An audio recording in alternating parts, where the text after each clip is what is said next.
Chapter 42. Dumating naman ang isang nurse at ibinigay ang isang wheelchair kung saan sasakay si Zarina. Masakit pa ang tahi ni Zarina pero kailangan niyang kumilos. Tahimik lang sila habang tinatahak nila ang daan papuntang elevator. Tahimik ang buong hospital dahil gabi na, tanging mga hospital employees na lang ang nakakasalubong nila. Ito ang magiging bed niyo, ma'am. Kapag may kailangan kayo, nasa labas lang po ang nurse station. May cabinet po dyan, pwede nyo yang gamitin para hindi mo maraming gamit ang nakalabas. May one ko na po kayo. Saad ng lalaking naghatid sa kanila. Inihiga na ni Zarina ang anak nila sa kama habang si Tyrone naman ay inayos ang mga gamit nila. Napatingin si Zarina sa babaeng humawi sa kurtina nila. Hi, mukhang ginabi na kayo makaakyat ah. First baby nyo ba? Saad ng babaeng kasama nila sa kwarto. Tiningnan nito si Baby Calix at lahat sila ay naaawa dahil napakaliit ni Calix. Pangatlo namin, sagot ni Zarina. Anong case niya? Halos lahat ng mga nakakausap ni Zarina ay yun ang tanong. Siguro ay naghahanap din ng ibang mommies ng kaparehong case ng mga baby nila. Pulmonary valve at tricuspid valve atresia. Dalawang valve niya ang close. Sagot ni Zarina. DTGA naman ang baby ko, yung dalawang ugat niya baliktad kaya kailangan siyang operahan. Nakakatakot at nakakapag-alala pero malalakas ang mga baby, mommy. Matatapos din ang lahat ng to. Pagpapalakas ng isa nilang kasama kahit na lahat sila ay nanghihina rin. Apat nga pala tayo rito sa kwarto, tulog na yung dalawa pa nating kasama at lahat tayo ay puro baby ang pasyente. May fridge sa bandang dulo, pwede nating gamitin yun, lagyan lang ng pangalan. May oven at tubig na mainit din sa pantry, katapat lang ng nurse station, pwede nyo ring gamitin yun. Saad ng babae na ikinangiti na lang ni Zarina. Sige, thank you. Sagot niya, tipid na lang nang umiti ang babae saka ito bumalik sa kwarto niya. Malawak naman ang pwesto nila, malaki rin ang kwarto para sa apat na pasyente. Kurtina lang ang naghaharang para sa mga privacy nila. Makalipas ang ilang minuto ay dumating na ang nurse. Hi mommy, may linya na po ba si baby? Tanong nito. Yes ma'am. Sige mommy, titimplahin ko lang yung prostaglandin na ibibigay kay baby. Wika ng nurse. A nurse, para saan yun? Tanong ni Zarina. Gusto niyang maging maingat sa mga gamot na ibibigay nila sa anak niya. Para po hindi mag-close yung PDA ni baby, para matulungan po na damaloy ng maayos ang dugo niya. Sagot ng nurse na ikinatango na lang ni Zarina. Umalis na ang nurse para kunin ang ilalagay sa linya ni Calix. Sige na, matulog ka na. Ako na ang maghihintay sa nurse. Saad ni Tyrone. Matulog ka na rin, kanina ka pa walang tulog. Wika ni Zarina. Tumango na lang din si Tyrone saka siya nahiga sa mahabang upuan. Pagkapikit nila ay nakatulog na sila kaagad. Hindi na rin nila namalayan ang nurse na pumasok at ibinigay ang gamot sa anak nila. Pagkagising nila ay matarik na ang araw dahil kitang-kita nila sa bintana.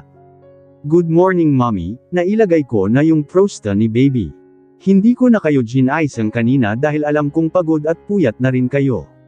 Darating mamaya si Doc Kath, kakausapin kayo para sa procedure na gagawin kay baby. Ik-ek ko lang po si baby ha. Malumanay na saad ng nurse. Natutuwa naman si Zarina dahil mukhang mababait naman ang mga nurse ng hospital. Natanggap daw nila si baby kahapon ng nasa 50s lang ang O2 Saturday niya. Tanong ng nurse. Yes ma'am, sagot ni Zarina. Kapag ganun na yung O2 Saturday ng mga baby talagang nakakatakot na eh. Masyado na kasing mababa ang 50s mommy. Nasabi po ba kung anong procedure ang gagawin kay baby? Tanong pa ng nurse habang hinihintay niyang tumunog ang thermometer. Ang nasabi sa akin ay open heart surgery daw. Napatango-tango naman ang nurse. Normal naman ang temperature ni baby. Hintayin na lang po natin si Doc Kath. Mommy, may food na ibinibigay ang hospital pero isa lang para sa watcher. Kung gusto niyo po pwede niyong i-request sa dietary na magdagdag pa ng isang food para kay daddy, kung ayaw niyo naman po marami naman pong food stall sa baba. Saad ng nurse. Sige ma'am, salamat. Ngayon lang napansin ni Zarina na may food tray na pala sa table nila. Hindi na nila naramdaman ang paligid nila sa sobrang pagod at antok. Ilang minuto lang naman ang lumipas nang dumating si Doc Kath. Hi mommy, Schedule ni baby for cardiac catheterization ngayon kaya stop muna ang paggatas niya ha. Bibigyan na lang siya dextrose para hindi siya made hydrate. Mamayang 1 PM siya ibababa pero wait nyo muna ako ha. Puntahan ko lang din yung iba kong pasyente.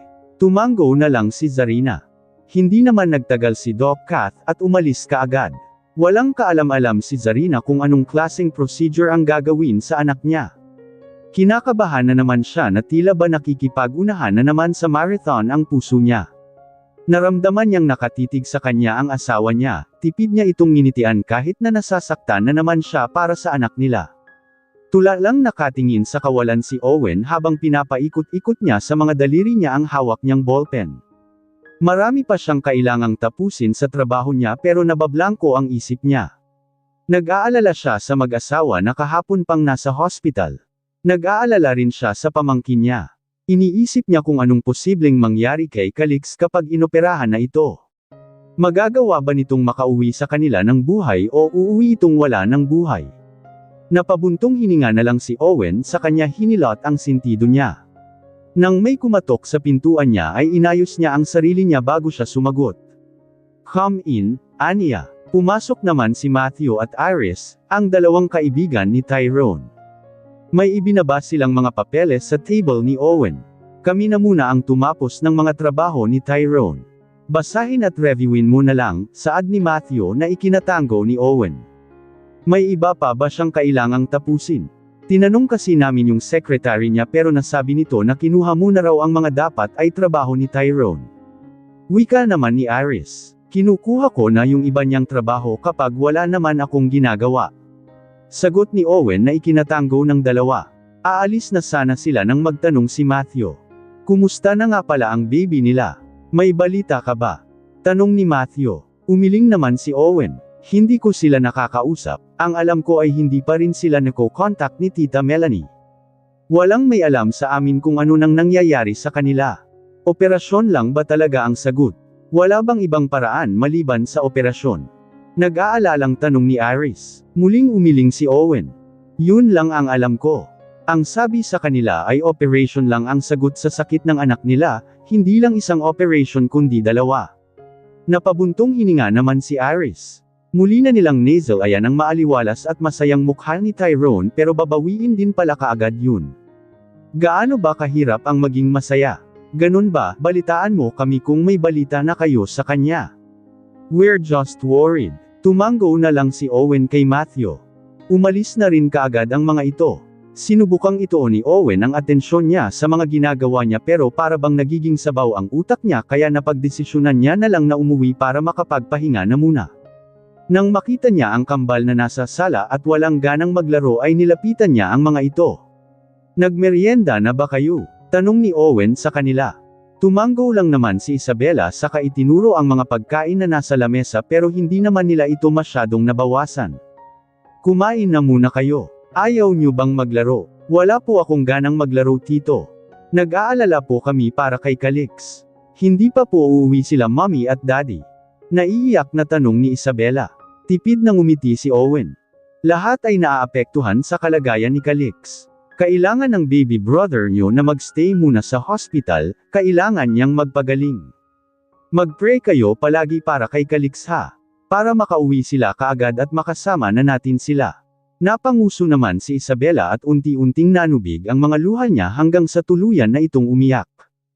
I want my mommy, tito. Umiiyak ng saad ni Isabela. Inalaw naman ni Owen ang pamangkin niya, bata pa nga talaga ang mga ito. Ang kanilang ina pa rin ang gusto nila, stop crying na baby, okay. Kailangan mas maging maunawain kayo ngayon. Calix needs to stay in the hospital at kailangan siyang bantayan ni mommy at daddy nyo.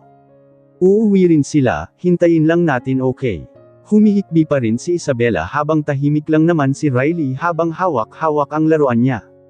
What happened? Bakit umiiyak si Isabela? Tanong ni Melanie na kalalabas ng kusina. She's looking for her mother.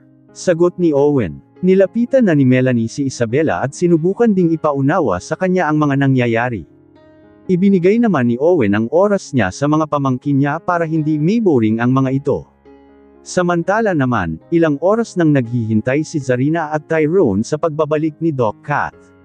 Naaawa na si Zarina sa anak niya kapag umiiyak ito at gustong dumid pero wala siyang magawa dahil fasting ang baby niya. Ma'am, hindi pa ba pwedeng payday ng baby ko? Tanong ni Zarina nang may pumunta na nurse para ik-exicalix. Ma'am, hindi pa po pwede. Kung papadadihan niyo po siya magiging useless po yung gagawing procedure sa kanya. Magtiis na lang po muna tayo, after naman po ng cardiac ni baby ay papadadihan na rin siya. Sagot ng nurse. Walang nagawa si Zarina kundi ang sumunod. Mommy, pakicheck na lang din ang linya ni baby ha. Kapag nakita niyong namamaga na siya, sabihin niyo kaagad sa mga nurse na naka-duty. Tapos dito kapain niyo yan kung matigas na, ha?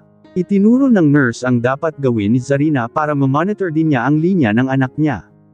Tumango naman si Zarina. Ingat na ingat siya na hindi mag-alaw ang linya ng anak niya. Makalipas ang ilang oras ay muling dumating ang nurse. Mommy, nasabi ni Doc na payday niyo na muna si baby. Cancel muna ang procedure na gagawin sa kanya. Balitaan ko po kayo mamaya kung anong balak nila, Doc. Saad ng nurse. Mabilis namang pinadidi ni Zarina ang anak niya dahil kanina pa siya naaawa dito. Mabuti na lamang at hindi iyakin ang anak niya, liyak lang ito kapag gutom, basa ang diaper o kapag tumae. Bakit daw na-cancel ang cardiac cath ni baby? Tanong na naman ng katabi nila. Hindi ko rin alam eh. Hindi pa naman nagpupunta si Doc dito. Sagot ni Zarina. Nakalihis ang mga kurtina nila para magkita-kita sila na nasa iisang kwarto. Napansin ni Zarina na bata pa ang isang ina na kasama nila. Mukhang teenager pa lang. Wala ba siyang kasama na magbantay dito? Mahinang tanong ni Zarina sa katabi niya. Meron naman, pero sa gabi lang nagpupunta dito ang partner niya dahil may trabaho sa araw. Siya si Caitlin, 19 years old. 4 na buwan naman na ang baby niya. Next week yata ang schedule ng operation ng baby niya. Wika ng babae. Napapatango na lang si Zarina. Akala niya ay siya na ang pinaka nasasaktan sa kanila, pero may iba pa palang mas nahihirapan sa kanya, lalo na at sa mayaman na pamilya siya nanggaling. Hindi nila problema ang financial. Hi Caitlin, anong case ni baby mo? Tanong ni Zarina. Gusto niyang makilala ang mga roommates niya. May 2 butas po siya sa puso at may 1 baradong ugat. Magalang naman na sagot ng bata. Hindi mapigilan ni Zarina na hindi maawa. Ngayong nakakausap niya na ang mga kasama niya sa kwarto, kahit papaano ay gumagaan ang pakiramdam niya. Open heart din ba siya? Tanong pa ni Zarina. Opo, schedule niya next week. Napapatango na lang si Zarina. Mukhang sa mayaman na pamilya naman kayo nanggaling, bakit dito niyo napiling ma-admit si baby? Tanong ng babaeng nasa bandang dulo na katabi ng bintana. Napatingin naman si Zarina sa asawa niya. Wala silang alam tungkol sa ganitong bagay. Wala rin silang alam sa mga hospital na pwede nilang puntahan. First time nila sa mga ganitong bagay. Dahil ito ang hospital na una naming nalaman. Wala kaming alam kung saan namin pwedeng dalhin ang baby namin. Medyo nabablangko na rin kasi kami. Ang gusto na lang namin ay gumaling ang baby namin. Sagot ni Zarina. Bakit hindi nyo nalang idala sa ibang bansa ang baby nyo? Baka sakaling mas mapabilis ang paggaling ng anak nyo. Siguradong maliligtas din siya. Bakit hindi niyo subukan na hanapan ng mas magagaling na doktor sa ibang bansa kesa nagtitiis kayo sa ganitong hospital? Based kasi sa nakikita ko sa inyo, hindi lang kayo basta mayaman. Nakakapagtaka lang na mas pinili niyo dito. Hindi naman masungit ang pagkakasabi ng babaeng kasamahan nila, pero may punto siya. Napabuntong hininga na lang si Zarina. Bakit ba ganon ang tingin sa kanila ng ibang tao? Porket ba mayaman sila, hindi na sila pwede sa pangpublikong hospital? May mga anak din kami na naghihintay sa amin. Tanging sagot ni Zarina. Siguro naman ay afford niyong kumuha ng katulong para sa kanila, di ba? May mga magulang din naman siguro kayo. Kung ako sa inyo, hindi ako magsasayang ng oras dito. Nandito lang kami dahil wala kaming choice, wala kaming pera pang ibang bansa. Wala kaming pangbayad sa mga mas malalaking hospital. Sa itsura nyo, hindi problema ang pera. Hindi naman sa ayaw ko sa inyo na nandito kayo. Kung gusto nyong maligtas ang baby nyo, gumastos kayo ng malaki para sa mas magagaling na doktor. Saad pa ng babae. Hindi nakasagot si Zarina. Tiningnan niya na lang ang asawa niya. Hindi niya alam na may mas malalaki pa palang hospital maliban sa heart center. Wala naman silang alam basta ang gusto nila mailigtas ang anak nila kahit saang hospital pa nila dalhin. Tama naman siya, hindi naman siya masungit. Kung tutuusin afford nyong magpa-heart transplant para isang beses lang ooperahan si baby nyo. Kami kasi, guarantee letter lang ang pangbayad namin. Hindi pa kami pinalad sa charity dahil mas maraming pasyente ang kailangang unahin. Huwag kang magtiis dito. Ilipat nyo na lang sa ibang bansa ang baby nyo. Hindi namin sinisiraan ang hospital, magagaling din naman ang mga doktor at nurses dito. Mababait din naman silang lahat. Kung may pera lang din kami, baka mas piliin namin na sa ibang bansa idala ang mga anak namin o sa mas malaking hospital. Pagsang-ayon ng babaeng katabi ni Zarina. Nauna na kasi ang takot at kaba sa dibdib ni Zarina. Hindi na siya nakapag-isip ng maayos kaya hindi niya na naisip ang mga bagay na yun. Normal lang naman na wala pa kayong alam sa una. Isipin nyo kung saan mas makakabuti ang baby nyo lalo na at may choice kayo. Pwede kayong mamili kahit saang hospital kahit saang bansa pa yan. Saad pa ng babaeng nasa dulo. Napabuntong hininga na lang si Zarina. Pakiramdam niya ay naging bobo siya ng mga sandaling yun. Nang matapos sila mag-usap-usap ay isinarado na ni Tyrone ang mga kurtina. Huwag kang mag-isip ng kung ano-ano. Don't worry, magtatanong-tanong ako kung saan mas mapapabuti si Calix, okay? Kung pwede natin siyang ibiyahe sa ibang bansa gagawin natin. Pareho naman tayong hindi alam ang gagawin kaya huwag kang maaapektuhan sa mga sinabi nila, okay? Mahinang saad ni Tyrone. Tumango na lang si Zarina saka siya tipid na ngumiti. Makalipas ang ilang oras ay bumalik na naman ang nurse. Mommy pasensya na po sabi ni Doc ay fasting daw po ulit natin si baby. Itutuloy daw po ang cardiac cath niya mamaya. Saad ng nurse na ikinatango na lang ni Zarina. Muli silang naghintay sa pagdating ni Doc Kath. Muling lumipas ang oras, dumating naman na si Doc Kath. Hi mommy, hi daddy, nakangiting bati ni Doc Kath sa kanila. Pasensya na, napag-usapan kasi namin na i-cancel muna ulit ang cardiac cath ni baby. Masyado kasing delikado sa katulad niya lalo na at ang liit niya. Napagdesisyonan namin na palakihin muna si baby for at least 3 kilos. Masyado kasing maliliit ang mga ugat niya. Kung i-cardiac cath natin siya ngayon tapos lumaki siya, so lalaki rin ang mga ugat niya uulitin na naman ang cardiac cath niya. I'm really sorry, mommy ha. Sa ngayon dito muna kayo habang pinapalaki natin si baby. Hindyang paumanhin ni Doc. Nahihiya na rin siya dahil 2 beses nilang pinag-fasting si Calix. Doc, pasensya na rin. Kakayanin ba ni baby ang biyahe kung balak namin siyang ilipat ng ibang bansa? Hindi naman sa wala akong tiwala sa inyo, gusto kong ilipat ang anak ko kung saan mas matututukan siya.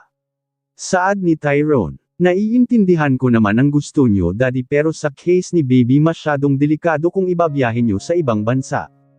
Masyadong mababa ang O2 Saturday niya at kapag nasa himpapawid na kayo mas kaunti yung available oxygen sa paligid. Kung gusto nyo siyang ilipat sa ibang bansa for better treatment, sige po gagawa ako ng paraan para maibiyahe nyo siya. Gusto nyo rin po bang ilipat si baby sa private hospital? Pwede naman po sa PCMC o kung gusto nyo sa street. Lux Medical Center. Saad ni Doc Kath, hindi naman kaagad nakasagot si Tyrone. Wala silang alam kung anong mas makakabuti sa anak nila. Worth it ba na i-risk nila ang buhay ng anak nila para sa kagustuhan nila? Mag-usap muna kami Doc, thank you. Saad ni Zarina. No worries, mommy. Tawagan nyo lang ako kapag may concern kayo. Tumango na lang si Zarina. Tahimik lang silang mag-asawa nang maiwan sila. Akala nila ay ganun lang kadali na ilipat ang baby nila pero may mga risk din pala. Gusto mo bang ilipat si baby? Tanong ni Zarina. Nagulo naman ni Tyrone ang buhok niya saka siya napabuntong hininga. Naguguluhan din siya kung ano bang dapat nilang gawin. Sige, magstay na muna tayo rito. Kung pare-pareho lang din naman ang gagawin nila kay Calix, ano ba ang magiging kaibahan ng hospital na to sa ibang hospital? Kung magagawan nila ng paraan para pwedeng ibiyahe sa ibang bansa si Calix, hintayin na lang natin na magawa yung procedure na yon.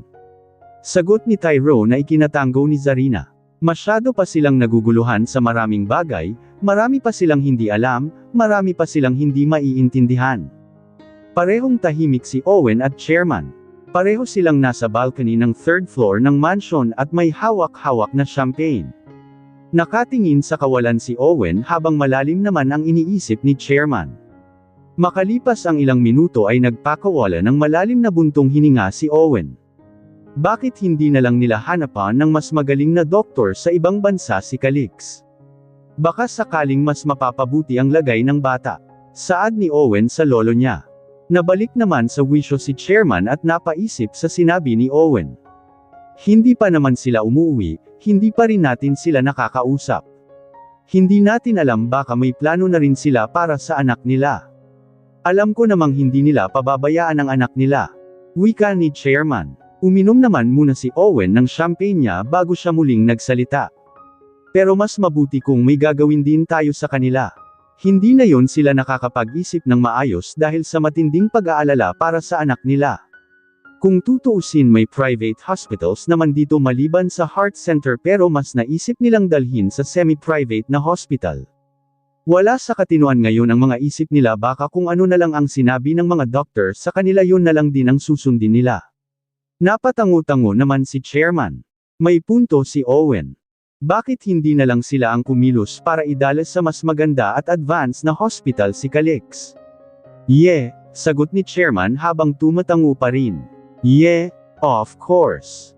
We'll do that. Let's visit them tomorrow. Anas ni Chairman at uminom na rin ng champagne niya. Simula nang maalis ang inggit at galit sa puso ni Owen para kay Tyrone ay napalitan naman ito ng pag-aalala para sa pamilya ng pinsan niya. Pakiramdam niya ay hindi deserve ni Zarina ang magdusa ng sobra lalo na at iba masaktan ang isang ina. Walang makakapantay sa pagmamahal ng isang ina. Kinabukasan, sabay na pinuntahan ni Chairman ang mag-asawa sa hospital. 10:00 na ng umaga pero tulog pa rin ang mga ito. Naiintindihan naman nila dahil may sanggol silang binabantayan. Posibleng namuyat ito kagabi. Hindi na lang muna inabala ng dalawa ang mag-asawa kaya lumabas na muna sila. Hindi ma-imagine ni Chairman na mararanasan ng apo niya na matulog sa isang maliit na upuan. Lumaki sa mayamang nang magising naman si Tyrone ay ramdam pa niya ang sakit sa mga mata niya dahil sa tuwing nagigising ang anak nila ay gising din silang dalawa ni Zarina. Madalas ay siya na lang ang nagpapadede sa anak nila para makatulog ng maayos si Zarina. Nang makita ni Tyrone ang oras ay dahan-dahan siyang tumayo para hindi niya magising ang mag-ina niya. Bibili na muna siya ng pagkain nila sa baba dahil ang pagkain na ibinibigay ng hospital ay tinapay at kape lang sa umaga. Nakita niya ang message ni Owen. Tulog pa naman si Zarina, ayaw niya sanang gisingin pa ito para makapagpahinga siya. Natatakot si Tyrone na magkasakit din si Zarina lalo na at wala pa itong 1 buwan simula nang manganak siya. Takot siyang biglang duguin ang asawa niya at hindi niya kakayanin kung pati asawa niya ay ma-ospital. Napabuntong hininga na lang si Tyrone sa kanya dahan-dahan na gin-isang si Zarina dahil tanghali na pero hindi pa sila kumakain. Breastfeeding pa naman ang asawa niya. Hahayaan niya na lang matulog ulit ito mamaya. Sagot ni Zarina sa kanya iminulat ang mga mata niya at tiningnan ang asawa niya. Nasa baba raw si Lolo at si Owen, gusto nilang bumisita. May mga dala rin silang pagkain na niluto ni Mommy. Kumain muna tayo para may lakas ka rin at marami kang mapump na milk ni Calix. Dahan-dahan namang bumangon si Zarina sa kanya kinusot-kusot ang mga mata niya. Umalis na rin siya sa kama para makapaghilamos muna bago harapin si Chairman. Sige, papuntahin mo na sila dito. Paos pang sagot ni Zarina saka siya nagtungo sa Cree para makapag-ayos ng sarili. Bumalik naman na si Chairman at Owen sa kwarto ni Zarina. Nakangiting tiningnan ni Chairman ang bunso niyang apo sa tuhod. Maliit pa rin ito at natatakot pa rin siyang buhatin dahil baka masaktan niya ang maliit na katawan ni Calix. Kumusta naman kayong dalawa dito? Tanong ni Chairman habang kumakain ang mag-asawa. We're good, Chairman. Hindi naman namin may iwasang hindi mapagod emotionally ang physically but we're good, I think. Sagot ni Tyrone. Ano ba ang sabi ng doktor niya? Kailangan ba talaga siyang operahan? Muling tanong ni Chairman. Sa pagkakaalala ko ay balloon at stenting ang gagawing procedure sa kanya para tumaas ang 0 to Saturday niya. We are planning to move him abroad for better treatment. Sa case ni Calix 2 beses siyang kailangang operahan pero gusto sana naming heart transplant para 1 beses na lang. Yung isang beses na ipapasok siya ng OR ay takot na kami for him at walang kasiguraduhan if he will make it, paano pa ang 2 beses siyang ooperahan? I know it's too risky pero susugal na lang din kami bakit hindi pa sa hindi mahihirapan ng paulit-ulit ang anak namin. Sagot pa rin ni Tyrone na ikinatanggo-tango ni Chairman. Mabuti naman at naisip yun ng apo niya. Nagpa-research na ako ng magandang hospital for heart problem. Hindi ko hahayaan na magtitiis kayo dito. Sa Europe ang may pinakamaganda at magagaling na doctor for heart problem. Ano na bang pangalan ng hospital na yun? Pilit inaalala ni Chairman ang hospital na sinabi sa kanya ng secretary niya. Deutsches Herzzentrum Berlin sa Germany. Si Owen ang sumagot. Oo yun nga, doon natin ay dadala si Calix. Kukuha ako ng personal doctor niya from that hospital. Wala akong pakialam kung magkano ang magagastos, ang mahalaga ay ang mabuhay si Calix. Gusto ko sanang makausap ang doktor niya. Hindi pa ba pwedeng ibiyahe si Calix? Umiling naman si Zarina. Hindi pa po pwede Chairman. Ang sabi ni Doc Kath ay medyo delikado pa para ibiyahe siya sa himpapawid lalo na at mababa ang 02 Saturday niya. Pagkatapos ng procedure niya at kapag naka-recover na siya baka sakaling pwede na. Si Zarina naman ang sumagot. May schedule na ba siya? Wala pa Chairman, sa ngayon growy pa lang siya. Kailangan niyang abutin ng 3 kilos bago gawin ang procedure niya dahil masyado siyang maliit. 2.2 pa lang ang kilo niya sa ngayon. Hirap siya mag-gain ng weight kaya hindi po namin alam kung hanggang kailan pa kami dito. Pagpapaliwanag ni Zarina, pakiramdam niya ay prisoner sila sa loob ng hospital. Gusto niya na rin sanang makita ang mga anak niya pero wala siyang magawa mas kailangan siya ng bunso nilang anak. Banibisita lang ba siya ng doktor niya dito kung ganun? Tumanggo naman si Zarina sa tanong ni Chairman, bakit hindi na lang palakihin sa mansion ang bata para makasama niyo rin ang kambal? Kung may ibinibigay lang naman silang gamot sa dextrose ng bata, pwede namang sa mansion na lang gawin. Kakausapin ko ang director ng hospital para makauwi na muna kayo. Kukuha na rin ako ng doktor na mag-aalaga sa kanya. Nagkatinginan si Zarina at Tyrone sa sinabi ni Chairman. Napapahilot na lang si Zarina sa noo niya. Simula nang manganak siya pakiramdam niya ang bobo niya. Hindi siya nakakapag-isip ng maayos. Napabuntong hininga naman si Tyrone. Bakit ba hindi nila naisip na gawin ang sinabi ni Chairman? Sige na kumain na muna kayo at pupuntahan ko ang director ng hospital. Ani pa ni Chairman saka ito umalis. Naiwan naman si Owen. May mga inutusan na si Chairman na mga tauhan para pumunta sa Germany para makahanap ng magiging personal doctor ni Calix. Malaki ang offer ni Chairman na magiging sahod ng doktor. Wala na kayong puproblemahin. Huwag kayong mahihiyang humingi ng tulong, we're family okay. Huwag niyong sarilihin ang mga problema niyo. Alam kong nahihirapan pa kayong tanggapin ang kalagayan ng anak niyo pero tandaan niyong nandito pa rin kaming pamilya niyo. Mabilis lang palitan ang pera pero ang buhay ni Calix hindi. Saad naman ni Owen na kanina patahimik. Tipid na ngumiti si Zarina. Nagpapasalamat dahil nandyan silang lahat para sa kanila. Hindi sila iniiwan ng pamilya ni Tyrone na pamilya niya na rin. Thank you, Owen. Ngumiti at tumanggo lang si Owen. Tiningnan ni Owen si Calix. Kung titingnan mo siya ay tila ba normal na baby lang, hindi mo makikitaan na may sakit. He's a blue baby. Tanong ni Owen. Hindi niya naman makitaan na nangangitim si Calix. He is, sagot ni Zarina sa kanya pinatay ang drop light at nang mawala ang drop light ay lumabas na ang tunay na kulay ni Calix. Maitim talaga siya dahil sa sakit niya. Hindi mo makikita ang tunay niyang kulay kung may drop light na nakatutok sa kanya. Yan ang tunay niyang kulay kapag white light. Saad ni Zarina na ikinatanggo ni Owen.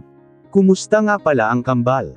Tanong ni Tyrone. They're fine pero namimiss na nila kayo. Umiiyak palagi si Isabella, hinahanap ka. Aniya kay Zarina. Napatungo na lang si Zarina. Wala naman silang magawa, kailangan nilang magsakripisyo, kailangan nilang lahat ba magtiis para mabuhay si Calix. Makalipas naman ang ilang oras ay bumalik si Chairman kasama ang ilang doktor at ang director ng hospital. Hindi ko alam na nakakonfine pala dito ang apo mo, Mr. Chairman. Pasensya na kung hindi ko sila naasikaso personally. Saad ng director. Ayos lang, ang gusto ko ay maiuwi muna sila. Pinayagan naman ng director at ng mga doktor ni Calix na makalabas siya. Sa mansyon na nila ito palalakihin, sa mansyon na nila hihintayin na umabot ito sa 3 kilos. Ngumiti si chairman kay Tyrone at kay Zarina. Aasikasuhin lang nila ang paglabas nyo. Sasama na rin muna ang doktor na nakuha ko sa mansyon para oras-oras niyang i-check si Calix. Saad ni chairman. Napangiti naman ang mag-asawa. Kahit papaano ay nakaramdam sila ng ginhawa. Kung nasa mansyon sila makakasama nila ang kambal at hindi nila masyadong iisipin ang sakit ng anak nila. Sumama na muna si Owen kay chairman kaya naiwan muna ang mag-asawa.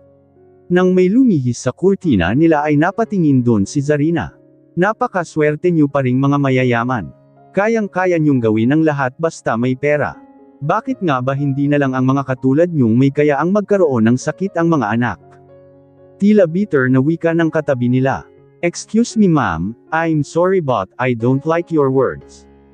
Pare-pareho tayong mga magulang dito at walang sino mang magulang ang deserve na maranasan to, mayaman man o hindi.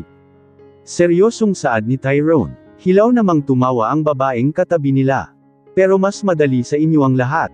Hindi nyo problema ang pera kapag may mga kailangan kayong bilhin na gamot ng anak nyo hindi katulad namin. Hindi pa namin alam kung saan kami kukuha ng pambili para lang madugtungan ang buhay ng mga anak namin. Minsan talaga hindi namin maiwasang hindi masabi, life is so unfair. Wika ng babae sa kanya isinarado ang kurtina. Hindi alam ni Zarina bakit siya nakokonsensya. Bakit parang kasalanan na maging isang mayaman. Pero hindi niya naman masisisi ang mga ito, sa hirap nga naman ng buhay tapos ganitong klaseng sakit pa meron ang mga anak nila. Saan nga ba naman sila kukuha ng pera? Akma sanang magsasalita si Tyrone nang pigilan siya ni Zarina at inilingan ito. Huwag ka nang sumagot. Nasasaktan lang sila dahil gusto rin nilang mailigtas ang buhay ng mga anak nila. Mahinang saad ni Zarina. 3 na lang silang naiiwan sa kwarto na yun dahil ibinaba na sa kaninang madaling araw ang anak ni Caitlin. Iniayos na ni Tyrone ang mga gamit nila dahil uuwi na sila. Caitlin, kumusta ang baby mo? Tapos na ba ang operation niya? Rinig nilang tanong ng babaeng nasa dulo na hindi sila madalas kausapin. Nahihirapan din naman sila sa sitwasyon nila pero tila ba ayaw pa sa kanila ng mga roommates nila. Wala silang narinig na sagot ni Caitlin. Hindi naman ito nakikita ni Zarina dahil nakasarado ang mga kurtina nila hanggang sa narinig na lang nila ang mahinang hikbi ni Caitlin hanggang sa lumakas na ito ng lumakas. Napalunok si Zarina, naninindig ang mga balahibo niya. Binabalit na ulit ng takot ang buong pagkatao niya. Patay na po siya. Hindi niya po kay kinaya. Humahagulgol na sagot ni Caitlin. Sa narinig ni Zarina ay mabilis niyang itinago ang mukha niya sa unan at tahimik na umiyak. Hindi siya yung nawalan pero nasasaktan siya, sobrang nasasaktan siya. When a mommy cries, all mommies will cry. Rinig niya na ang pag-comfort ng mga kasama nila kay Caitlin pero siya hindi niya kayang lumabas, hindi niya kayang kausapin si Caitlin dahil maging siya ay umiiyak na. Hinaplos ni Tyrone ang likod ng asawa niya. Tahimik lang siya, hindi siya nagtangkang magsalita. Wala silang ibang marinig kundi ang panaghuy ni Caitlin, ang pag-iyak niya na halos hindi na siya makahinga. Wala ka man lang bang konsensya? Biglang sigaw ng isang babae na nasa dulo nang buksan niya ang kurtina ni Zarina. Bigla naman itong natahimik nang makita niyang umiiyak si Zarina. Akala nila ay wala man lang balak si Zarina na ay comfort ang batang ina na kasama nila.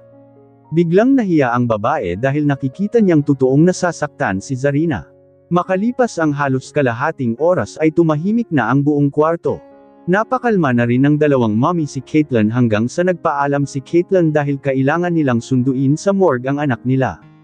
Humihikbi pa rin si Zarina at namamaga ang mga mata niya.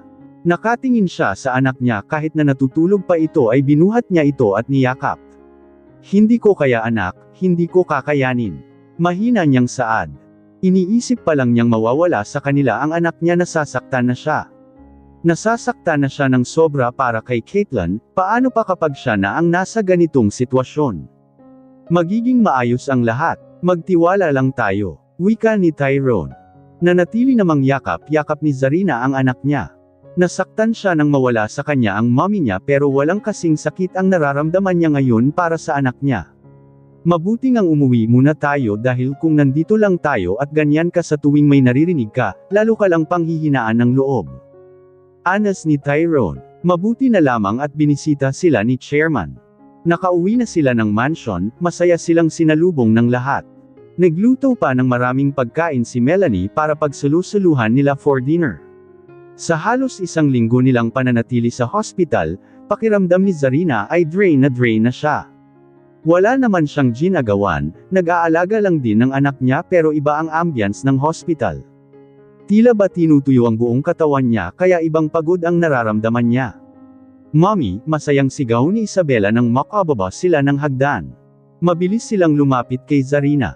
Mahigpit ding niyakap ni Zarina ang mga anak niya. Mahigit isang linggo lang siyang nawala at noalay sa mga anak niya pero pakiramdam niya taon ang lumipas. I miss you both so much. Ani ni Zarina habang nakapikit ang mga mata niya at yakap-yakap ang kambal. We miss you too, Mommy. Sabay na wika ng kambal.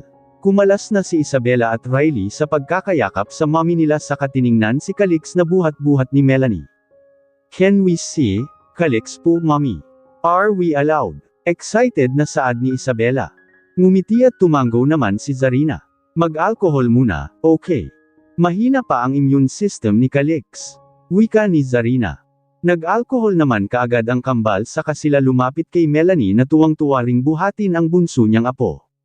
Matagal na panahon na rin simula nang huling makabuhat ng sanggol si Melanie. Hindi niya rin naman naalagaan ang kambal dahil malalaki na ang mga ito nang makilala niya.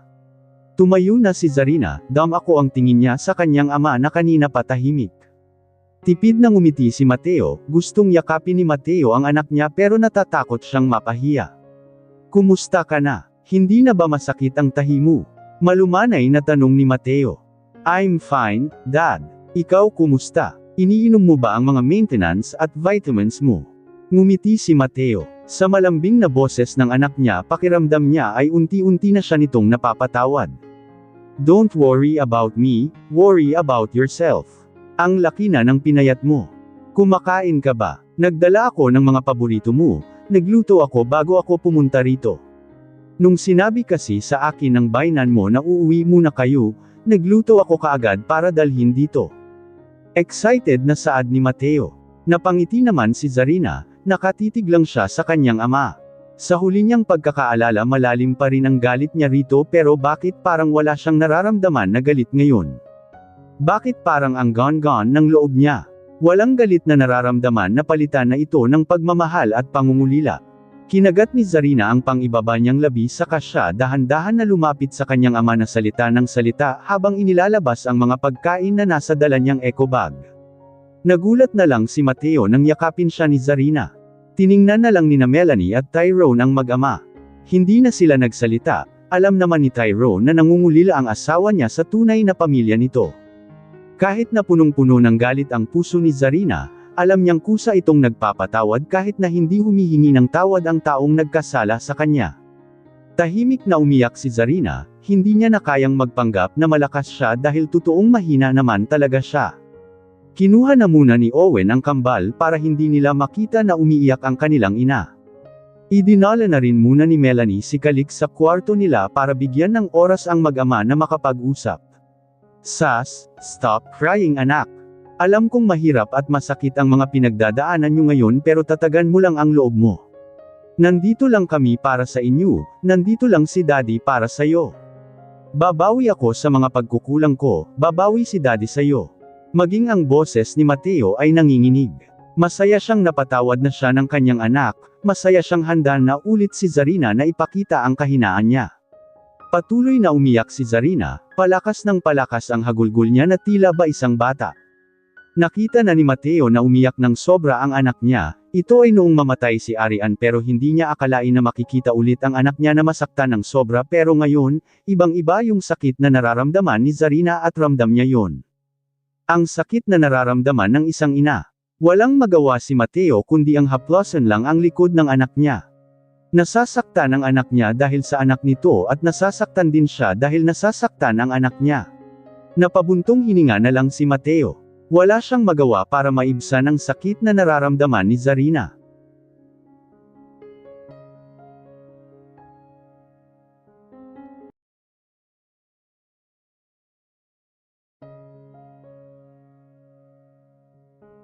Chapter 43. Halos manghina si Zarina sa kakaiyak niya. Kaya pa niyang tiisin at tanggapin ang lahat ng mga nangyari sa kanya sa mga nakalipas na buwan pero hirap na hirap siya sa pinagdadaanan niya ngayon. Love, love, singit na ni Mateo dahil iba na ang iyak ni Zarina. Nang maramdaman ni Mateo na bumigat si Zarina ay naalarma na rin siya. Humihikbi pa rin si Zarina pero tila ba wala na siya sa sarili niya. Love, wake up. Nag-aalalang saad ni Tyrone pero tuluyan nang nawala ng malay si Zarina. Mabuti na lamang at yakap-yakap ni Mateo ang anak niya. Bumagsak na si Zarina sa bisig ng kanyang ama. Binuhat naman na ni Tyrone ang asawa niya sa kanya ito pinahiga sa sofa at sinusubukang gisingin. Call the doctor. Utos ni Tyrone sa mga katulong nila. Tinawagan naman kaagad ni Mateo ang kaibigan niyang doktor. May personal doctor ang mga Fuentes, bahala na kung sino ang mauunang darating sa mansion. Ang mahalaga sa kanila ay matingnan si Zarina. Anong nangyari? Nag-aalalang tanong ni Melanie. Nawalan siya ng malay sa sobrang pag-iyak. Sagot ni Mateo. Ibinigay naman muna ni Melanie si Calix kay Jameson para maasikaso niya si Zarina. Habang naghihintay sila ng doktor ay hinihilot-hilot ni Melanie ang mga paa ni Zarina. Napapasapu na lang si Tyrone sa noo niya. Kaya ayaw niya nang pinapaiyak ng sobra ang asawa niya dahil alam niyang ganito ang mangyayari. Wala naman siyang magawa dahil nasasaktan ng sobra ang asawa niya sa kalagayan ng anak nila. Sir, may doktor po na nasa labas pero hindi po si Doc Apalia yon, he's my friend. Papasukin mo, pagpuputol kaagad ni Mateo sa sasabihin sana ng katulong. Tumanggo naman ang katulong at mabilis na pinagbuksan ng gate at pintuan si Doc Apalia. Anong nangyari? Tanong ni Doc Apalia sa kanya tiningnan si Zarina. Nawalan siya ng malay sa sobrang pag-iyak. Sagot ni Mateo. Chinek kaagad ni Doc Apalia ang kalagayan ni Zarina. Tiningnan niya na rin ang mga mata ni Zarina at ang pulso nito.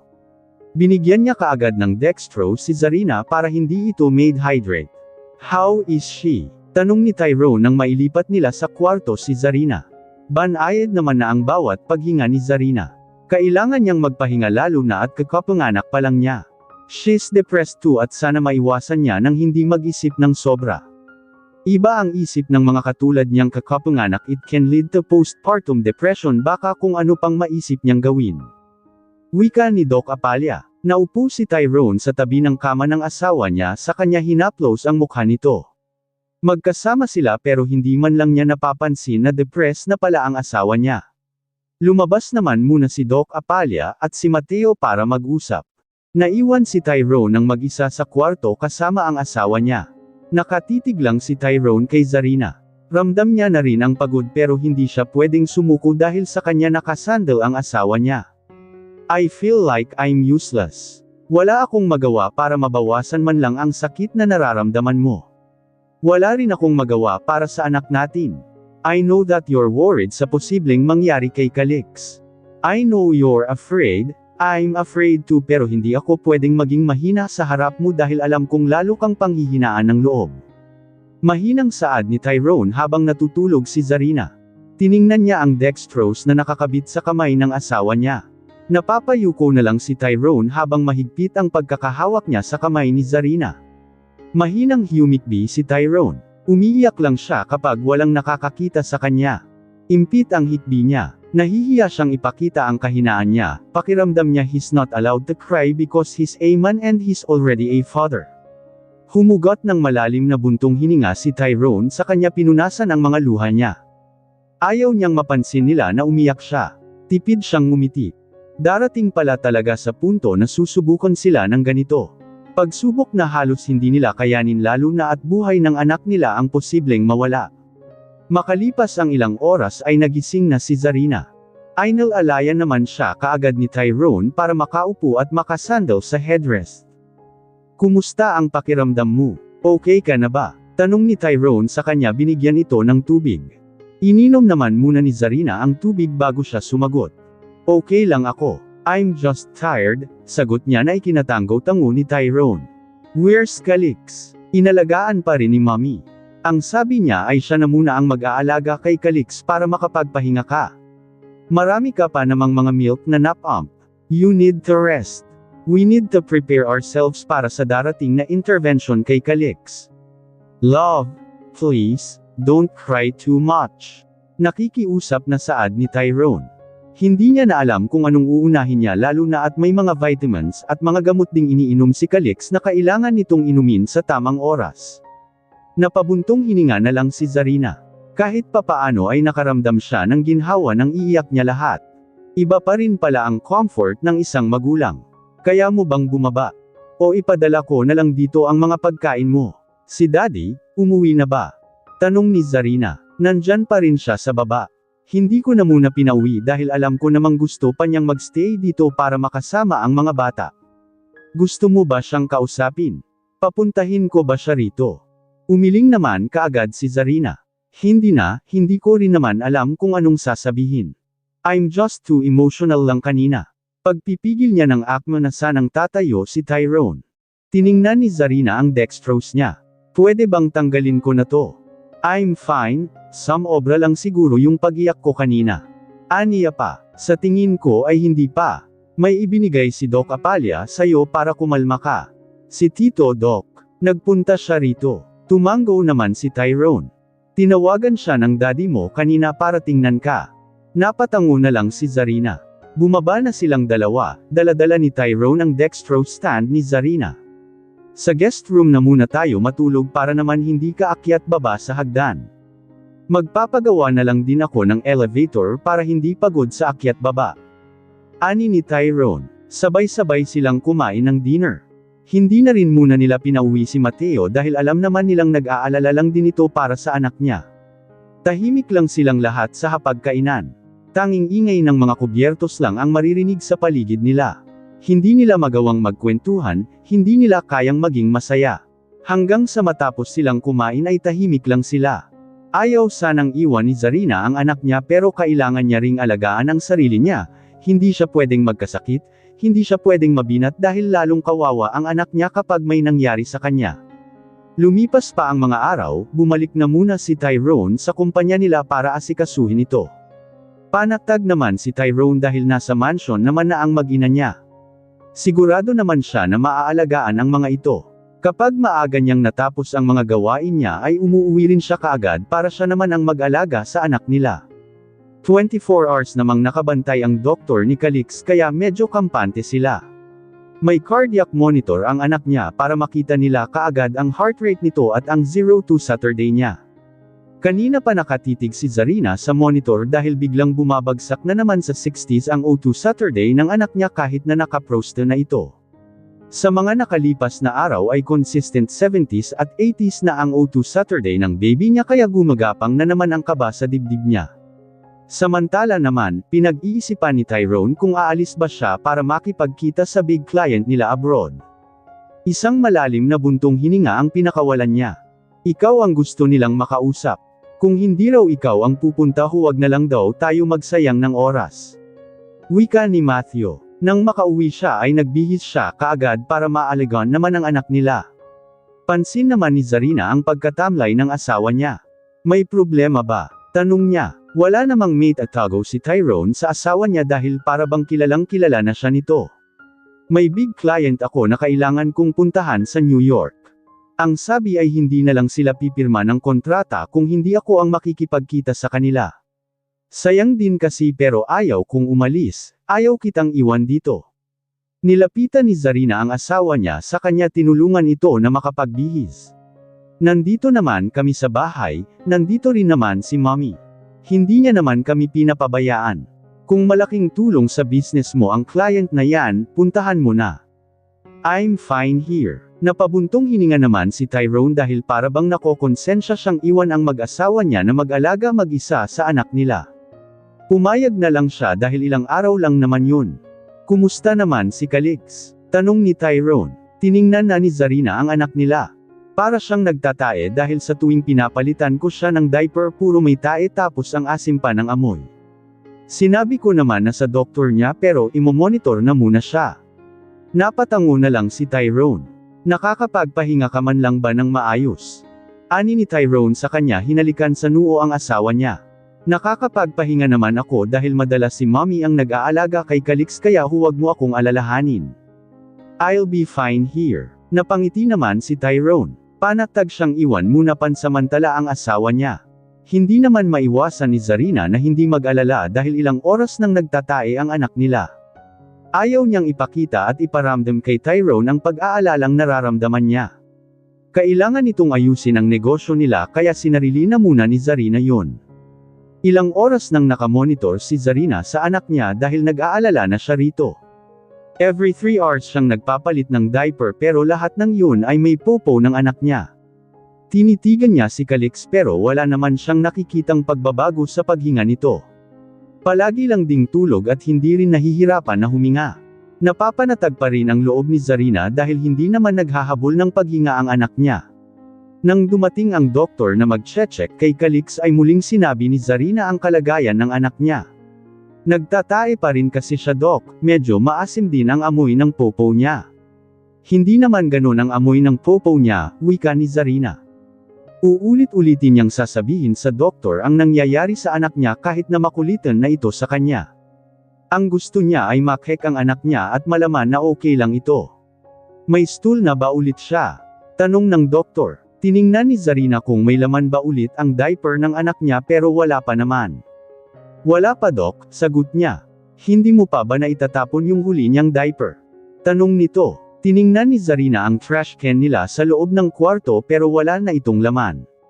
Maaaring nalinis na ulit ng katulong nila at naitapon na. Wala na, Doc, sagot niya. Napatango na lang ang doktor habang inaayos ang infusion ni Calix para sa proste niya. Sige mommy, kapag tumae ulit si baby huwag mo munang itatapon ang diaper niya. Kailangan kong kumuha ng sample para matest natin ang stool ni baby. Tumango na lang si Zarina.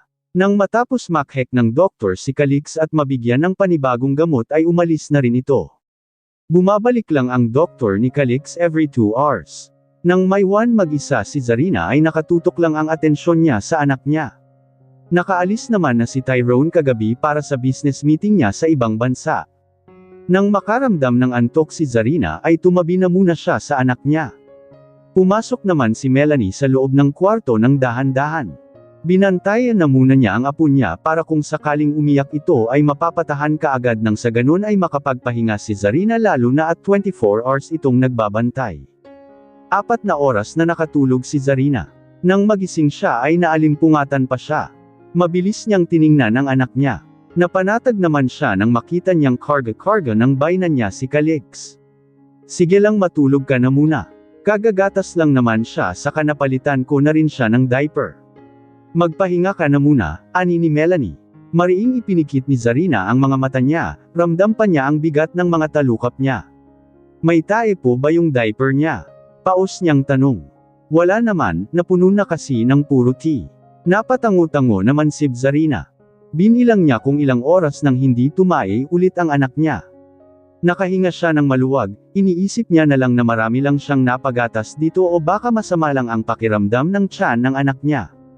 Muli siyang nahiga dahil ramdam niya na ang bigat ng katawan niya. Nanginginig din ang mga kalamnan niya dahil sa ilang araw na siyang puyat. Muli siyang natulog habang si Melanie ang nag-aalaga. Nang magising si Zarina ay chin-i-check na ulit ni Doc ang temperature ng anak niya at ang O2 Saturday nito. Kita ni Zarina ang tila pag-iling ng ulo ng doktor ng anak niya. Doc, may problema ba? Tanong ni Zarina. Tiningnan na rin ni Zarina ang cardiac monitor ng anak niya at pansin niyang 50s lang ang O2 Saturday ng anak niya. Mommy, paki-monitor ang 0-2 Saturday ni baby ha. Masyado kasing mababa ang 50s lalo na at 70s at 80s na ang O2 Saturday niya nitong mga nakaraang araw. Napatango na lang si Zarina. Tiningnan niya ang anak niya pero wala namang pagbabago sa itsura at paghinga nito. Babantayan ko na muna siya hanggang matapos ang shift ko.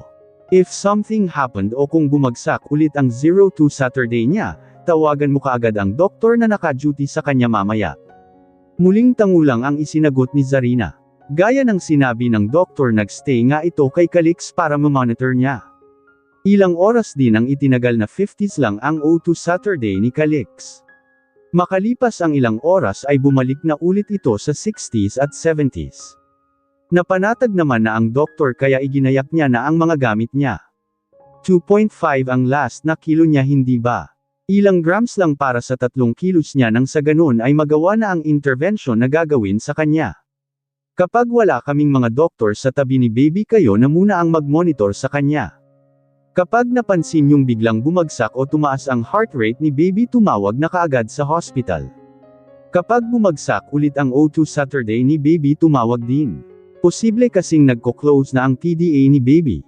Sa ngayon he's stable naman, wala naman siyang sakit, marami rin siyang maggatas, stable din ang vital sign niya, kaya maiwan ko na muna kayo mommy ha. Basta tumawag kayo kaagad sa hospital kapag napansin yung may kakaiba kay baby. Sige po doc, salamat. Sagot ni Zarina. Bumangon naman na si Zarina, sa kanya kinuha ang anak niya. Okay naman po siya kanina. Hindi po ba siya naghabol ng paghinga kanina habang tulog ako? Tanong niya. Gusto niyang makasiguro. Hindi naman. Natutulog lang siya tapos iiyak ng kaunti dahil nagugutom o di kaya ay basa o may popo ang diaper niya. Sagot ni Melanie. Napatango-tango na lang si Zarina. Nagtungo na siya sa Cree para makapag-shower nang sa ganun ay mapalitan niya naman sa pag-aalaga ang mother-in-law niya. Nakabawi naman na ang katawan niya kaya mababantayan niya na ang anak niya. Muling lumipas ang oras. Nakakain na sila ng dinner pero hindi pa rin umaalis si Melanie. Siya pa rin ang nagbabantay kay Calix habang nakaupo lang si Zarina.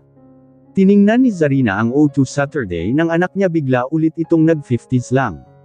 Hindi naman muna siya nag-aalala dahil nangyari naman na ulit ito kanina pero bumalik din naman sa dati. Hinayaan na muna ni Zarina, minomonitor niya lang ang 02 Saturday ng anak niya pero nang makalipas ang 1 oras bigla itong bumagsak sa 40s. Tiningnan niya ang anak niya pero wala naman siyang nakikitang kakaiba dito pero ramdam niya na ang kaba at takot sa dibdib niya. Muling lumipas ang oras at nanatiling nasa 40s lang ang O2 Saturday ng anak niya. Zarina, look at him. Nag-aalalang saad ni Melanie habang nakatitig siya kay Calix. Tiningnan na rin ni Zarina ang anak niya. Kasalukuyang naggagatas si Calix pero yung paghinga niya hindi normal. Maingay at masyadong malalim ang bawat paghinga. Akma na sanang tatawagan ni Zarina ang mga doktor ng anak niya nang may biglang kumatok sa pintuan. Pumasok na ang doktor na naka-duty ngayong gabi. Doc, normal lang ba ang paghinga niya? Tanong kaagad ni Zarina. Tiningnan na rin ng doktor si Calix at ang O2 Saturday nito. Biglang umiyak si Calix, kaunting iyak niya lang lalo itong hiningal. Pahinto-hinto ang pag-iyak ng anak niya dahil hirap ito sa paghinga. Mommy, kailan pa mababa ang 02 Saturday ni baby? Tanong ng doktor. Magdadalawang oras doc. Bumagsak din naman kanina yung O2 Saturday niya ng 50s pero bumalik din naman sa 60s at 70s. Ngayon lang bumagsak ng 40s ang 02 Saturday niya, ngayon lang din siya hiningal ng ganito. Natatakot na sagot ni Zarina. Mommy, kunin mo muna si baby dahil baka mas komportable siya sa'yo. Utos ng doktor. Kinuha naman ni Zarina kay Melanie ang anak niya. Nang maramdaman ni Calix ang kanyang ina ay tumigil ito sa pag-iyak pero yung paghinga niya masyadong malalim. Niyakap ni Zarina ang anak niya. Okay na ang anak niya sa mga nakalipas na linggo pero bakit biglang bumagsak ang O2 Saturday nito? Tumawag ang doktor sa hospital para sabihin ang kalagayan ni Calix. Mommy, alam naman ito ng pinalitan kong doktor. Tanong pa ng doktor. Yes doc. Nagstay din siya dito ng ilang oras para monitor ang O2 Saturday ni Calix. Umalis lang siya nang masiguro niyang stable na ulit. Sagot ni Zarina habang hinihili ang anak niya para sana kumalma ito. Hindi normal ang paghinga ng anak niya. Kausap pa rin ng doktor ni Calix na naka-duty ngayon ang ibang doktor na nasa hospital. Makalipas ang ilang minuto ay binalikan nito si Calix. Mommy, kailangan munang idala si baby sa hospital ha. Kailangan din kasi siyang matingnan ng ibang doktor. Masyado kasing nakakabahala ang 02 Saturday ni baby, masyadong mababa. Nag-aalala ring saad ng doktor. Natahimik na lang si Zarina. Niyakap niya ang anak niya, pakiramdam niya nakikipag-unahan na naman ang puso niya sa marathon. Nakamonitor lang ang doktor na naka-duty ngayon kay Calix. Makalipas ang ilang oras ay dumating na ang ambulance. May 3 doktor din na sumama para mas maalalayan nila si Calix. Mommy, kinakabahang saad ni Zarina kay Melanie. Ibibilin ko lang ang mga bata sa yaya nila. Mauna ka na sa hospital, susunod na lang ako. Calm down, okay. He'll be alright. Ayusin mo ang sarili mo, kailangan ka ng anak mo. Hindi ka pwedeng maging mahina, naiintindihan mo. Napatango na lang na tila isang bata si Zarina. Sumakay na rin si Zarina sa ambulance nang may sakay nila si Calix. Kasama rin niya sa loob ng ambulance ang 4 na doktor. Mommy, ano bang nangyari kay baby bago siya maghabol ng hininga? Pag-i-interview kay Zarina, 24 hours na kasi siyang nagtatae, Doc. Nasabi ko naman sa mga doktor na naka-duty kapag binibisita nila si Calix. Sagot niya, nag-aalala na rin ang mga doktor sa kalagayan ni Calix lalo na at palalim na ng palalim ang paghinga nito. Nang makarating sila sa hospital ay idiniretso si Calix sa treatment room. Tinawagan kaagad ni Zarina ang asawa niya para ipaalam na nasa hospital sila. Ayaw niya sanang mag-alala si Tyrone pero pakiramdam niya hindi niya kayang mag-isa. Habang hinihintay niya ang pagsagot ni Tyrone sa tawag niya ay kinakagat niya ang kuko niya. Bahagyang nanginginig ang mga kamay niya pero pinipilit niyang pakalmihan ang sarili niya. Hello love, napatawag ka. Kumusta ka dyan at ang mga anak? Ibinalik sa hospital si Calix. Kailan ka makakauwi? Pagpuputol ni Zarina sa sasabihin sana ng asawa niya. Bigla namang napalunok si Tyrone. Mamaya pa sana pero susubukan kong magpakuha ng mas maagang flight. Saad ni Tyrone. How is he? I don't know. Nasa loob pa siya ng treatment room. Dumiretso ka na rito ha. I will. Ibinaba na kaagad ni Tyrone ang tawag para asikasuhin ang pag-uwi niya. Bumalik naman si Zarina sa loob ng treatment room at tiningnan ang asawa niya. Kinagat niya ang kuko niya habang nakatingin siya kay Calix na nakatulala lang. Tinurukan ito ng doktor pero hindi, umiyak ang anak niya. Hindi na ito nagiging responsive. Nanunubag na naman ang mga mata ni Zarina pero pinigilan niya ang mga yun. Mommy, lumabas ka na muna, saad ng doktor. Lumabas naman si Zarina. Gusto niya sanang makita ang anak niya pero hindi niya magawa dahil maraming doktor ang nakaharang. Makalipas ang ilang minuto ay napatingin si Zarina sa pintuan. Sunod-sunod ang pagpasok ng mga doktor. Patient Fuentes, rinig ni Zarina sa apelido ng anak niya. Itinuro naman ng mga nurse na nasa treatment room ang hinahanap nila. Napalunok si Zarina. Humugot siya ng malalim na buntong hininga. Ramdam niya na naman ang pag-iyak niya lalo na at mag-isa lang siya pero pinipilit niyang maging kalmado. Patient Fuentes, muling wika ng mga doktor na sunod-sunod na namang pumasok sa pintuan. Nangangatog na ang mga tuhod ni Zarina. Tiningnan niya ang mga doktor na nagmamadaling makapasok sa treatment room. Sa dami na ng doktor sa loob ng treatment room ay hindi na alam ni Zarina kung ano nang nangyayari sa anak niya. Dumating naman si Owen na hinihingal pa sa pagmamadaling mapuntahan kaagad si Zarina. Hey, agaw Athens yung saad ni Owen. Iniangat naman ni Zarina ang ulo niya. Napatingin si Owen sa treatment room at kung bibilangan niya ang mga doktor na nasa loob ng kwarto ay humigit kumulang 50. CR lang ako, pagpapalim ni Zarina pero nanginginig na pati ang boses niya. Pagpasok ni Zarina sa CRE ay bumuhos na ang mga luha niya. Humagulgol na si Zarina. Sa dami ng doktor na pumunta sa anak niya alam niyang may mali na. Hindi niya rin naririnig ang iyak ng anak niya lalo na nang tinurukan ito, nakatulala lang siya. Iniyak ni Zarina ng iniiyak. Natatakot pa rin siya, gusto niyang ihanda ang sarili niya sa mga posibleng mangyari sa anak niya pero natatakot pa rin siya. Pakiramdam niya ay hindi niya talaga kakayanin. Tanggap niya nang nawalan siya ng ina pero hindi niya kayang tanggapin ang mawalan ng anak. Nang mailabas na ni Zarina ang sakit na nararamdaman niya ay binalikan niya si Owen. Naabutan niyang kinakausap na ng mga doktor si Owen. Tiningnan ni Owen si Zarina, nang makita ni Zarina ang mga mata ni Owen na tila naaawa sa kanya ay napahinto siya sa paglalakad. Handa ba siyang marinig ang sasabihin ng doktor? Handa ba siyang malaman ang ibabalita sa kanya? Mabagal ang bawat hakbang ni Zarina na malapit kay Owen at sa kausap nitong doktor. May sinasabi pa ang doktor kay Owen nang mapatingin ito kay Zarina. Mommy, usual ng doktor. Tahimik lang naman si Zarina. Gusto niyang magtanong pero tila ba walang lumalabas sa bibig niya. Mommy, kinailangang i-intubate si baby. Pirmahan mo na lang tong consent. Ililipat din namin siya sa PICU para mas matutukan siya. Ano bang nangyari? Bakit bigla siyang naghabol ng hininga?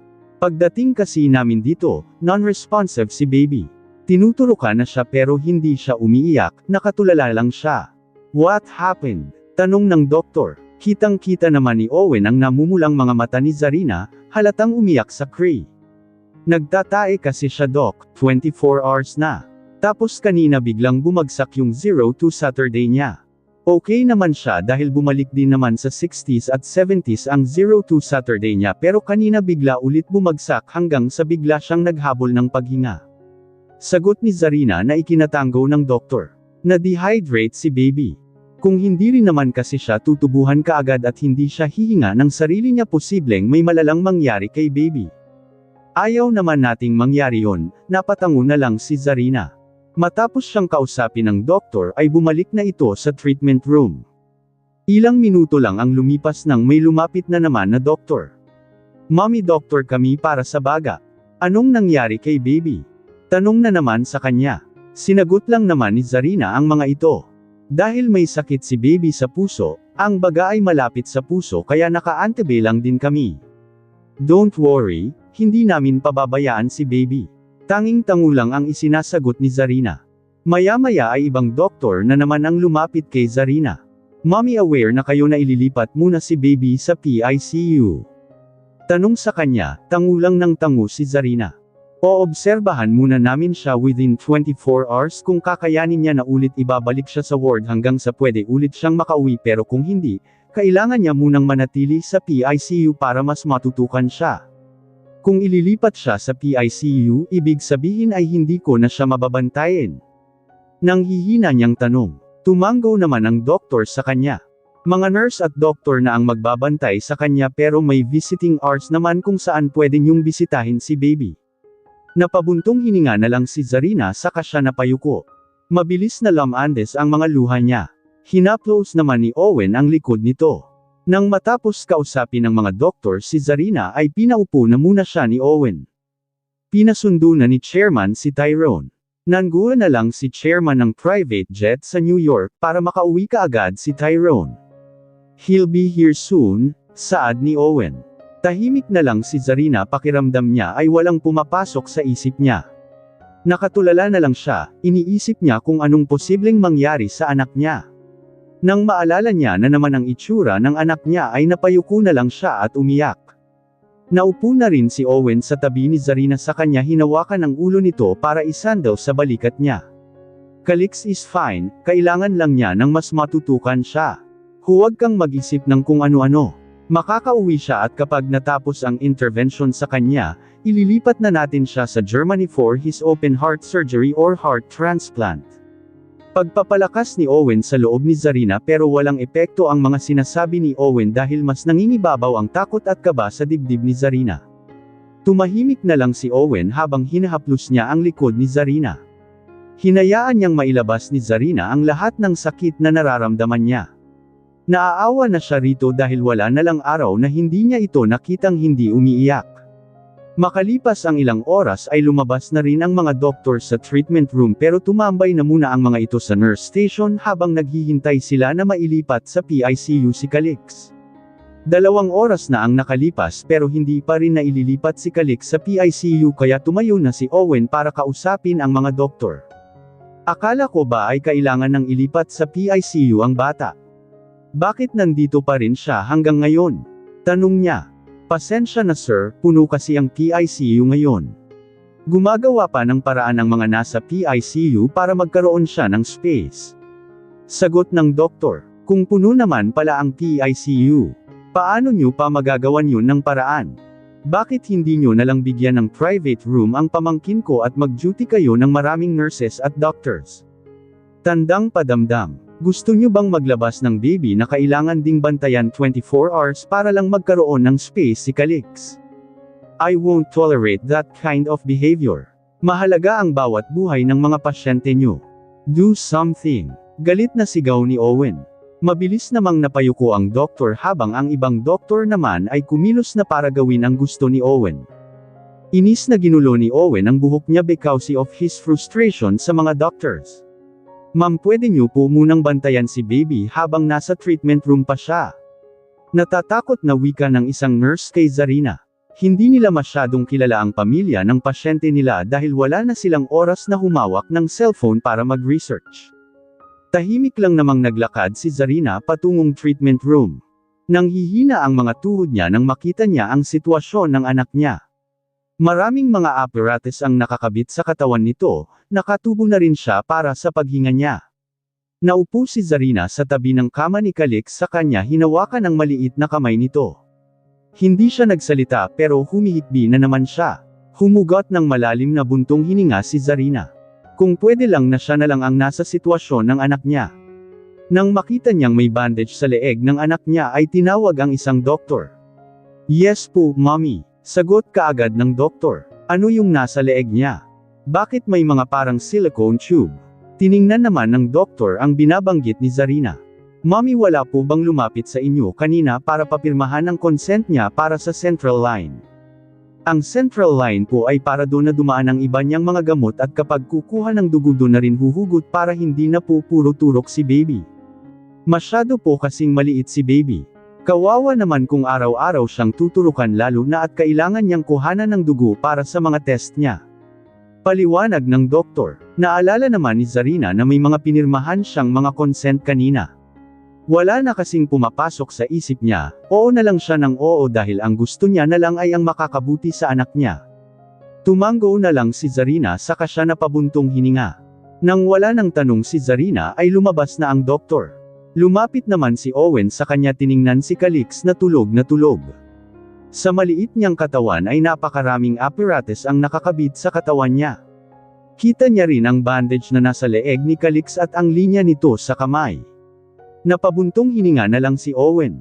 Lord God, oh please, heal this boy. Usual ni Owen sa isip niya. Siya yung taong hindi mahilig manalangin, bihirang pumasok sa simbahan pero mukhang kailangan nilang ibalik ang pananampalataya nila para hilinging pagalingin ang bunsong Fuentes. Anak, nandito lang si mommy ha. Palagi mong lalakasan, okay. Nandito lang kami naghihintay sa'yo palagi. Mahinang saad ni Zarina pero sapat yun para marinig ni Owen dahil silang dalawa lang naman ang nasa loob ng treatment room. Naagaw ang atensyon nila nang may kumatok sa pintuan. Pumasok naman si Doc Kat. Mommy, ililipat na po si baby sa room niya. Wika nito. Lumabas naman na si Owen at Zarina habang ang mga doktor ay nakaalalay na sa paglabas ni Calix. Nang mailabas sa treatment room si Calix ay sumunod naman na si Zarina at Owen. Inilipat na siya sa magiging kwarto niya. Hindi na sila pinayagan na pumasok sa kwarto. Mommy, pasensya na pero bukas niyo na lang po balikan si baby. Sa visiting hours niya, saad ng isang doktor. Hindi ba siya pwedeng bantayan? Tanong ni Owen. Kapag nasa ICU po ang pasyente hindi sir, but don't worry, may mga nurse at doktor naman ang magbabantay sa kanya 24 hours. May mga kailangan kasing gawin kay baby na nurse at doktor lang ang gagawa. May visiting hours naman tayo, 10 AM to 11 AM sa morning tapos sa hapon naman ay 5 PM hanggang alas 5:30 lang. Tatawagan naman kayo ng nurse na naka-duty sa umaga para sa update. Pagdating nyo naman po sa hapon para sa pagbisita sa kanya, update din kayo ng nurse. Napatangu-tango na lang si Zarina. Nang matapos silang kausapin ay naglakad na sila palabas ng hospital. Nasasaktan si Zarina na hindi niya na makakasama 24 hours ang anak niya. Hindi niya na ito mababantayan, mayayakap at mahahawakan oras-oras. Zarina, Owen, wika ni Melanie na kara-rating lang. Kumusta na si Calix? I'm sorry ha kung hindi ako kaagad nakasunod sa'yo kaya tinawagan ko si Owen na puntahan ka at masamahan. Saan na kayo pupunta niyan? Aniya pa, kailangang maiwan ni Calix sa ICU, tita. Na-intubate siya at nilagyan ng central line. Mabibisita lang siya sa visiting hours. Si Owen na ang sumagot. Sa gulat ni Melanie ay halos mawalan siya ng balanse. Mabuti na lang at mabilis na nalalayan ni Owen. Tahimik lang si Zarina, pakiramdam niya hindi pa niya kayang magsalita at sabihin ang kalagayan ng anak niya. Ay nalalayan ni Owen si Melanie hanggang sa makasakay sila sa sasakyan. Naupo na rin si Zarina sa front seat, tulala pa rin. Nang mahimasmasan si Melanie ay tiningnan niya si Zarina. Gusto niya sanang tanungin ito pero tila ba wala ito sa sarili niya. Hinilot ni Melanie ang sentido niya. Ano bang nangyayari sa pamilya namin? Aniya sa sarili niya. Nang makarating sila sa mansion ay halos hateng gabi na. Dumiretso si Zarina sa kwarto niya, wala na siyang kinausap pa. Hindi pa fully healed ang tahi niya pero hindi niya maramdaman ang sakit dahil mas ramdam niya ang pagkirot ng puso niya. Inilock niya ang pintuan saka siya dumapa sa kama at ibinuhos ang lahat ng luhang kanina pa niya pinipigilan. Ilang oras pa lang noalay sa kanya ang anak niya pero nangungulila na siya rito. Gusto niya na itong paid din, palitan ng diaper at patulugin. Humagulgol na siya, gustong makaginhawa ang dibdib niya sa sakit na nararamdaman niya pero kahit ano yatang gawin niya hindi mawawala ang sakit. Namamaga na ang mga mata ni Zarina pero tila ba wala siyang kapaguran sa pag-iyak. Makalipas naman ang ilang oras ay dumating na si Tyrone. Ang asawa niya kaagad ang hinanap niya. Nasa guest room, nakalock ang pintuan niya kaya kunin mo na lang yung susi para makapasok ka. Saad ni Melanie na nasa living area din dahil hindi siya makatulog. Umiinom siya ng champagne para sana makatulog siya pero tila ba hindi siya nakakaramdam ng antok. What happened? Tanong ni Tyrone. Napabuntong hininga naman muna si Melanie. Nasa ICU si Calix, ang sabi sa akin ni Owen na intubate daw siya, nilagyan ng central line at maraming mga apparatus ang nakakabit sa katawan niya. Sagot ni Melanie, bakas sa boses niyang nasasaktan siya at para bang gusto niya ring umiyak. Napaupo si Tyrone sa sofa tila ba nang hina ang buong katawan niya. Okay pa ang anak niya nang iwan niya ito. Maayos naman ang lahat pero bakit nasa ICU ito ngayon? Ang sabi ng doktor need-hydrate siya dahil 24 hours na siyang nagtatae. Bumagsak ng 40s ang O2 Saturday niya, dagdag pa ni Melanie. Lumunok si Tyrone para pigilan ang mga luha niya. Gusto niyang maging malakas para sa asawa niya. Matapos niyang malaman ang lahat ay nagtungo na siya sa guest room. Dahan-dahan niyang binuksan ang pintuan. Nang makita niya si Zarina ay nakadapa ito mukhang mahimbing nang natutulog. Naupo si Tyrone sa gilid ng kama sa kanya hinawakan ang buhok ni Zarina. Gumalaw naman si Zarina sa kanya tiningnan kung sino ang nasa tabi niya. Love, mahinang saad ni Tyrone. Wala pa mang sinasabi si Tyrone pero muling humagulgol si Zarina. Akala niya ay naubos niya na lahat ng luha niya kanina pero may natitira pa rin pala. Tumayo si Zarina at naupo. Mahigpit siyang yamakap kay Tyrone. Walang magawa si Tyrone kundi ang pakinggan ang masakit na iyak ng asawa niya. Hindi ko kakayanin, hindi ko kaya Tyrone. Humahagulgol na saad ni Zarina. Kahit anong gawin ko, kahit gusto kong ihanda ang sarili ko sa posibleng mangyari sa kanya hindi ko pa rin kaya. Kahit kailan hindi ako magiging handa. Ang hirap-hirap kalaban ng Diyos, bakit sa dami ng pwede nating maging kaga sa anak natin bakit siya pa? Ano bang laban natin sa kanya? Umiiyak na wika ni Zarina. Tahimik lang namang nakikinig si Tyrone sa mga sinasabi ng asawa niya. Napaisip si Tyrone, ito ba ang kabayaran dahil hindi sila marunong tumawag sa may kapal? Sinisingil ba sila dahil wala silang oras dito? Let's go to church on Sunday. Pag-aaya ni Tyrone. Kumalma naman si Zarina sa kanya tiningnan ng asawa niya. Tila ba hindi niya yun inaasahan na sasabihin ng asawa niya? Humugot ng malalim na buntong hininga si Tyrone saka siya tipid na ngumiti sa asawa niya. Maybe he's using our Calix as a bridge for us to remember and worship him. Dagdag ni Tyrone, kasama ni Tyrone ang mga kaibigan niya. May mga kailangan silang tapusin na trabaho para sa business nila. Balang nag-uusap si Matthew at Iris habang si Tyrone ay tahimik lang. Pinag-uusapan ni Matthew at Iris ang tungkol sa magiging plano pa nila. Nang mapatingin si Matthew kay Tyrone ay napatigil siya sa pagsasalita. Nakatingin sa kawalan si Tyrone at tulala. Tiningnan ni Matthew si Iris na tila ba sinisenyasan nito na itigil muna nila ang pag-uusap nila. Bro, are you okay? Tanong ni Matthew. Kumaway pa si Matthew sa harap ni Tyrone para agawin ang atensyon nito. Ha? What? Tila gulat pang tanong ni Tyrone saka siya umayo sa pagkakaupo niya. Kumusta na nga pala si Calix? Tanong ni Iris. Napabuntong hininga naman si Tyrone na tila ba dala niya ang problema ng mundo.